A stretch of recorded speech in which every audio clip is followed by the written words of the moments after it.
Hello my dear friends, welcome to the Oliver's channel. In this video we are going to solve a question that looks extremely tricky but is actually quite simple. What is the value of the expression 5 divided by 5, again divided by 5, then divided by 5? Which option do you think is the correct answer to this question? This expression is very deceptive and has caused many people to come up with the wrong answer. Alright, let's carefully go through it step by step together. At the beginning, many people jump straight to the first expression, 5 divided by 5, which I have highlighted in yellow, and replace it with 1. And the next step, they go for the other expression of 5 divided by 5, that I have highlighted in blue, and again replace it with 1. Finally, they conclude that 1 divided by 1 is equal to 1.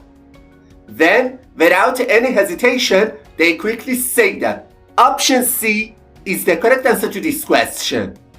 But, unfortunately, this answer is absolutely wrong. Now let me walk you through step by step how to solve this problem in a right way. As you can see on the screen, in this expression, we have 3 division signs.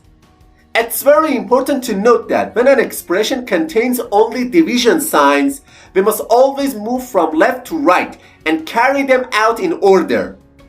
So, first we start with the expression 5 divided by 5, which I have highlighted in yellow. Okay, instead of this expression, we can write it as 1 divided by 5, then divided by 5. Now, we can write 1 divided by 5 in the form of a fraction. So, this expression becomes 1 over 5 divided by 5. Alright, whenever we see a division sign between two terms, the best strategy is to use the KCF rule. And this rule, K stands for keep the first fraction as it is. C stands for change the division sign to multiplication. And F stands for flip the second number. So, instead of the highlighted part, we write it as 1 over 5 multiplied by 1 over 5, which ultimately equals 1 over 25. Therefore, option A is the correct answer to this question.